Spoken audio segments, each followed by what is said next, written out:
Si existiera un objeto o un lugar que pudiera conceder tus deseos, ¿se lo pedirías? Seguramente dirías que sí sin pensártelo dos veces. El problema es que este objeto o este lugar no tiene orejas, ni ojos, ni mucho menos una boca.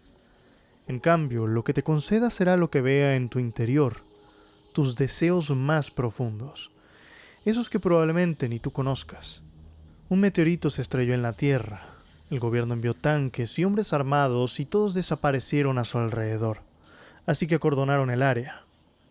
A pesar de las prohibiciones de las autoridades, los hombres comenzaron a entrar en la zona alrededor de él, y el mundo escuchó historias sobre trampas invisibles pero mortales que desafían las leyes de la física, creando un laberinto cambiante que conduce hasta una habitación que puede aliviar el dolor humano y conceder cualquier deseo a quien consiga llegar hasta ella.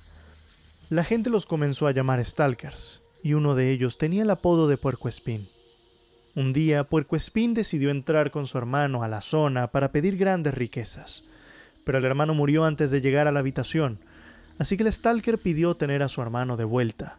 Cuando llegó a su casa, solo encontró las riquezas y se colgó. En la película seguimos a un Stalker que guía a un escritor buscando inspiración para sus libros y a un científico que presumen que va a pedir un premio Nobel, refiriéndose a él como profesor durante el resto de la película. El escritor es un tipo cínico, desencantado del mundo y de la gente, quizá porque nunca serán tan interesantes como los libros que escribe, llenos de fantasmas, monstruos y fantasías que tanto aman sus lectores. Para él el mundo está compuesto por leyes muy rígidas que nunca podrán romperse. Por eso, cuando los tres entran en la zona, el escritor camina con soltura y por donde le place, a pesar de las advertencias del Stalker, porque no cree que un sitio como ese realmente pueda existir, ni mucho menos que la zona y la habitación sean la maquinación de una civilización superior enviándonos un regalo. El Stalker protesta, porque la zona se encarga de matar a las personas que no la respetan y a quienes entran con motivos malignos. Al final el escritor decide hacerle caso y prosiguen. Para llegar a esta habitación de los deseos, hay que pasar por un fenómeno mortal e invisible conocido como la picadora de carne. Esta es la prueba definitiva en la zona. Si vives, es porque pasaste la prueba.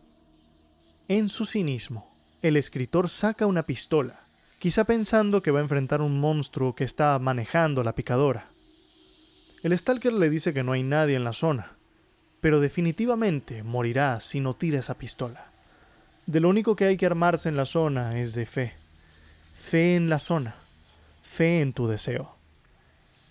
El escritor se sumerge en un pozo que estaba entre ellos y la picadora, y al salir, se enfrenta a la prueba sin esperar al grupo, en contra de lo que el Stalker le había pedido. Cuando el grupo corre a ver qué le pasó, el escritor estaba en la picadora, intacto, levantándose a monologar como quien confiesa sus pecados, diciéndole a la zona o a su atónito grupo, nadie sabe, que él pretendía ser escritor para poder cambiar a la gente. Pero en cambio, todo lo que logró es que los críticos y los fanáticos y las mujeres devoren sus libros, critiquen para bien o critiquen para mal, pero no los aprecien de verdad. El escritor nunca logró cambiar a nadie. Nadie se interesa por él ni por su arte. Todo es entretenimiento para las masas. Las mujeres con las que se acostó no lo quieren, sino para presumir que estuvieron con él. El mundo lo ha dejado seco, cínico y atormentado, odiando la profesión que eligió. La picadora lo perdona y el trío avanza. El profesor recibe una llamada. Un colega le está reclamando que se robó algo y se lo llevó a la zona, que no puede hacer lo que está a punto de hacer, y que la única razón por la que está en la zona es para vengarse por la infidelidad que su mujer tuvo con él. El profesor cuelga. Cuando el trío tiene la habitación enfrente, el escritor ya no quiere pedir su deseo, pero el profesor sí quiere hacer algo, y saca una bomba de 20 kilotones del bolso. Es evidente que si la habitación cumple los deseos que tenemos en nuestro interior y no los que le pedimos, puede ocurrir algún desastre. Las personas rencorosas, llenas de odio o con delirios de grandeza, podrían pedir alguna catástrofe, o hasta ser el próximo Hitler. El escritor tiene un gran rencor contra este mundo cuadrado y su gente, que no pueden ver los mensajes que nos da el arte, sino que todo lo consumen sus libros como lo consumen a él. Él es la evidencia de que una persona rencorosa puede llegar a la habitación, y por eso rechaza su deseo. Así que el profesor se prepara para destruir a la zona y a la habitación. Pero el Stalker trata de impedirlo, forcejea con el profesor y luego con el escritor que trata de quitárselo de encima, pero no lo consigue, y termina en el suelo, suplicando fuera de cámara. La zona es todo lo que tiene. Es el único lugar que le da propósito y libertad. Él no los guió hasta aquí por su dinero, ni porque se crea muy grande y muy inteligente protegiéndolos de las trampas para mostrarles el camino.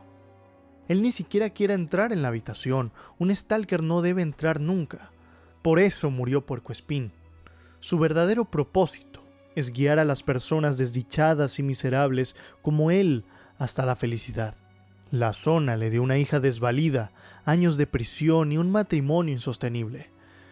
Pero también lo hizo un mártir, para que otros puedan encontrar el alivio que necesitan sus vidas, pedir aquello por lo que lloran sus almas. La zona le dio un propósito. La habitación es una maldición, sino un regalo para la humanidad. El escritor lo cuestiona. ¿Cómo sabe él todo eso? ¿Cómo puede saber cuáles son las reglas de la zona y de la habitación? Parece que todo surge de las creencias del Stalker. El profesor se da cuenta de que no hay forma de saber con certeza cómo funciona la habitación o la zona, porque todo lo que saben es lo que dice el Stalker. Así que su misión ya no tiene sentido, y comienza a desarmar la bomba. Al final de la película nadie pide un deseo. O eso parece, porque si prestaron suficiente atención verán que el escritor empujó al Stalker fuera de cámara, hacia el lado de la habitación, e incluso lo vemos suplicando sobre un charco de agua, seguramente de la misma habitación. Después de este punto, salen de la zona, y volvemos a ver todo con ese tono marrón, viejo y enfermizo. Las únicas escenas a color que quedan en la película son de la hija del Stalker, quien comienza a mover vasos con la mente. La película propone dos visiones del mundo. Una cínica, donde no hay un dios en este mundo y el arte no es apreciado como se debe, sino que se reduce a mero entretenimiento. Y la otra es la visión de un creyente que, a pesar de sus males, encuentra felicidad y libertad estando en la zona, en un lugar mágico donde hay alguien que sí escucha sus súplicas. A lo largo de la película, el Stalker habla de tener fe, de confiar en la zona, de respetarla y de no entrar con motivos viles. Incluso vemos un icono ortodoxo de Jesús sumergido en el agua durante la película, y en la escena posterior a la picadora, el escritor se pone una corona de espinas. Sabemos que Tarkovsky es ateo, pero también se define como alguien espiritual. En el prólogo del primer guión de la película, hay una cita suya que nos explica su interpretación. Una crisis espiritual es un intento de encontrarse a sí mismo, de adquirir una nueva fe. Eso es de lo que se trata Stalker.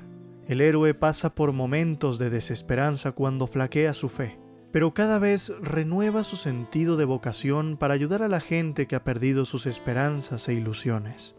En términos generales, es el tema de la dignidad humana, de lo que es la dignidad humana y de cómo un hombre sufre si no tiene respeto por sí mismo, aun cuando por fuera el viaje parece terminar en un fracaso. De hecho, cada personaje adquiere algo de un valor inestimable: la fe. La película termina con el Stalker lamentándose en su ruinoso apartamento de la rigidez académica y de los aires intelectuales del escritor y del profesor. Son personas sin fe, que no saben apreciar el regalo divino que recibimos, llegando incluso a rechazar la oportunidad de pedir sus deseos en vez de tener fe en que la zona les daría algo positivo y no las catástrofes que temían. Porque la zona no funciona así. Ella no les hubiera permitido llegar hasta la habitación si sus deseos más profundos fueran malignos. Esto es lo que cree el Stalker, y la zona se lo demostró con una hija que ahora hace milagros. La zona de Tarkovsky retiene parte del misterio y la ambigüedad de la zona en la novela en que se basa, mostrándonos la historia de Puercoespín, su hermano muerto y su suicidio. Pero también nos enseña cómo el Stalker guió a esas personas prácticamente sin mayor obstáculo, a pesar de la pistola y de la bomba, porque cuando el profesor fue a buscar el bolso con esta arma separándose del grupo, la zona los volvió a reunir. Si tomamos la palabra del Stalker al pie de la letra, estas cosas deberían considerarse motivos malignos, el destruir la zona y privar a los demás de sus deseos. Pero no fue así. La zona no te obliga a creer o a no creer en ella. Lo que realmente parece pedir la zona de sus visitantes es humildad, confesar los pecados. Por eso permitió que el colega llamara al profesor, y por eso permitió que el escritor viviera para hablar de sus tormentos. Me recuerda la humildad que Cristo le pide a sus fieles, de confesar sus pecados y no creerse mayores que Él. El Stalker mismo se comporta como una especie de monje o sacerdote, alguien que vive en el ascetismo de una casa ruinosa, abocado a la fe incluso cuando está preso, como estuvo Pablo por los romanos, para después volver a la zona inmediatamente después de salir de prisión. El Stalker y su hija son completamente diferentes en Picnic Extraterrestre, la novela que inspiró esta película. Aquí la zona es el resultado de una breve visita extraterrestre cuyos rastros son plagas, cegueras nocturnas, las mismas trampas invisibles y además basura espacial, que para nosotros es tecnología avanzada que promete darnos un salto tecnológico. De ahí sale su título. Los alienígenas vinieron, dejaron su equivalente a restos de pan, tela, dulces, marcas de caucho y envoltorios y se volvieron a ir. El protagonista se llama Redrick Schuhart y no es un tipo demasiado piadoso, ni mucho menos humilde. A diferencia del otro Stalker, Redrick no es la burla de su barrio por su fe y por su oficio. No representa a un mártir para nada. Él es un asistente de laboratorio que se dedica a sacar la basura de los alienígenas para venderla a cambio de lujos y de alcohol. Y la gente lo respeta porque él no aguanta las faltas de respeto de nadie. Él no se humilla, sino que es un gatillo fácil para llevar las cosas a los golpes. Su hija se llama María, pero sus padres le dicen Monita de cariño, y como consecuencia de haber nacido cubierta de pelo dorado y grandes pupilas, porque la zona maldice a los hijos de los que entran. En realidad yo ya hice un resumen y análisis de la novela, pero voy a volver sobre varios puntos para que este video no quede incompleto. Mientras que la película hace paralelismo de la zona con Dios y el cielo, la novela tiene la visión contraria. Aquí la habitación es una bola dorada. Aquí la picadora de carne no perdona, sino que se utiliza para realizar un sacrificio a cambio del cual ésta permite el paso para conceder el deseo, por lo que se requieren dos personas para aprovechar su poder. Este detalle, reminiscente a ritos bálicos, se complementa con la descripción de Redrick, que la ve como una boya entre las olas cuando ve a la bola expuesta ante el calor del sol diurno. Esta descripción acuática y el hecho de que Redrick llegara a ella gracias a un Stalker malicioso y avaro apodado como el Buitre, nos permite establecer un paralelismo con el ídolo hecho a la imagen de la bestia del mar que mata a cualquiera que no le adore y su falso profeta, en el libro de Apocalipsis bíblico. Otra conexión con el libro bíblico del Apocalipsis está en las palabras de Betún, un personaje religioso y amigo de Redrick, quien predica a la zona como una señal de que los jinetes del Apocalipsis están listos para venir al mundo, y que la basura de los visitantes son los juguetes del diablo, y tienen que quedarse ahí. Hay otros paralelismos. Los hijos perfectos del buitre son un milagro demoníaco que le pidió a la bola dorada, y el padre de Redrick representa la resurrección de los muertos en el libro de Apocalipsis. Todo el viaje hacia los deseos es un paralelismo de la historia de Isaac llevando a su hijo para ser sacrificado ante Dios, solo que es retenido antes de hacerlo y así prueba su lealtad ante él. Pero en la novela es diferente. El viaje es entre Redrick y el hijo de otro Stalker, el hijo del buitre. Pero aquí sí fue sacrificado, y Redrick pudo pedir el deseo, que es el mismo deseo que pidió el muchacho antes de morir. Felicidad para todos, gratis. Aquí la zona es un lugar de tentaciones, un lugar para buscar riquezas. El buitre es el Stalker más exitoso gracias a que se aprovecha de quienes lo acompañan a la zona inocentemente, usándolos como buscaminas para que él pueda sacar sus tesoros. A diferencia de los hijos del buitre, los demás Stalkers tienen una descendencia quimérica, mutante y monstruosa. Al principio, la hija de Redrick tiene la apariencia de un mono, pero ella puede hablar y pensar. Sin embargo, y conforme avanza la novela, ella pierde toda su humanidad, solo conservando la naturaleza animal. Este es un lugar perverso que corrompe a las personas y a su descendencia, y a quienes emigran lejos de ella. Los maldice, creando crimen, accidentes y desastres naturales para las ciudades que los acojan. Los Strugatsky ven a la zona como un lugar de tentaciones que habría que destruir o ignorar por completo, mientras que Tarkovsky ve un regalo del cielo para aliviar las almas de los oprimidos, de aquellos que no tienen nada en la vida. Aquí vemos el cielo y el infierno, la corrupción y la esperanza. Esa es la gran diferencia entre las obras, y la podemos visualizar gráficamente cuando pensamos detenidamente en los Stalkers y en sus hijas en cada obra. La habitación funcionalmente es una iglesia derruida y muy humilde, donde los mortales van a pedirle sus ruegos a Dios. Esto es así si decidimos creer por completo en el Stalker, porque la habitación y sus deseos, y los peligros de la zona, y la picadora perdonando al escritor, y la razón por la que Puercoespín se suicidó, todo esto viene del Stalker. Es en lo que él cree. El escritor argumenta que Puercoespín no se suicidó porque la zona no le haya devuelto a su hermano precisamente. Se suicidó porque se dio cuenta de que solo te concede los deseos más profundos y ocultos de tu interior, y la conciencia o el remordimiento son invenciones humanas. Esto es lo mismo que le dijo al profesor después de la picadora. Por mucho miedo que tenga de un Hitler, o de un emperador sin trono, o un benefactor de la humanidad, la zona nunca va a conceder estas cosas, porque realmente somos demasiado primitivos todavía como para que esos realmente sean nuestros deseos más profundos. A lo mucho podemos desear cosas que involucren venganza contra jefes, o mujeres, o que involucre plata. Los Strugatsky decían que lo único en común entre la película y la novela son las palabras zona y Stalker, pero Redrick y el Stalker de la película son reducidos a animales frente a sus respectivas invenciones de una inteligencia superior. Redrick sí pide la felicidad del mundo, y muy posiblemente la zona no se la concedió. Quizá los dos realmente desearon lo mismo, piedad para sus hijas, aunque muy probablemente Redrick sí haya estado envenenado por el rencor, porque llegó a la bola dorada recordando su vida, y solo vio desgracias y arrepentimientos, días grises, un padre ausente, una hija destruida, y personas que solo querían aprovecharse de él. Buitres.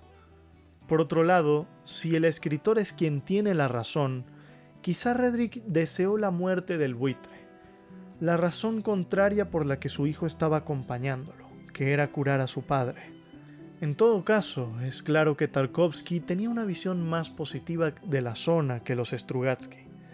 Por eso manifestó el deseo del Stalker en bendecir a su hija para que se lleve el color de la zona fuera del cordón militar. Hay una interpretación de la novela que dice que fue escrita desde la perspectiva de comunistas desilusionados que veían cómo la URSS estaba flexibilizando sus valores, y la idea de los Stalkers parece provenir de personas que hacían contrabando en el muro de Berlín, introduciendo artículos de la Alemania occidental en la oriental, cosas como blue jeans, maquillajes, periódicos y hasta películas, cosas que un comunista vería como tentaciones para corromper a la juventud de sus países. Es como dice Richard Noonan, el amigo traidor de Redrick, que es imposible acabar con los Stalkers, como es imposible impedir la degradación del comunismo y por lo tanto la corrupción del mundo. Los tesoros de la visitación son latas de Coca-Cola y los visitantes son demonios capitalistas que no nos invaden con pistolas de rayos, sino con nuestras necesidades y deseos. Tarkovsky fue descensurado en la Unión Soviética y terminó mudándose a Italia. La censura se debía a su ánimo por representar temas espirituales en sus obras. El problema con esto es que estaba prohibido tener creencias religiosas en la Unión Soviética, por lo que su trabajo resultaba problemático y subversivo, así que la terminó sacando afuera. A mí me parece muy interesante analizar las obras con esta perspectiva, pero tampoco quiero que se lleven la idea de que la novela es propaganda comunista y que Tarkovsky la convirtió en una respuesta optimista sobre el capitalismo y que la habitación son las oportunidades que éste nos da. Simplificar unas obras que ni siquiera pronuncian ni aluden a estas ideologías con estos psicoanálisis demasiado densos y políticos es una grosería.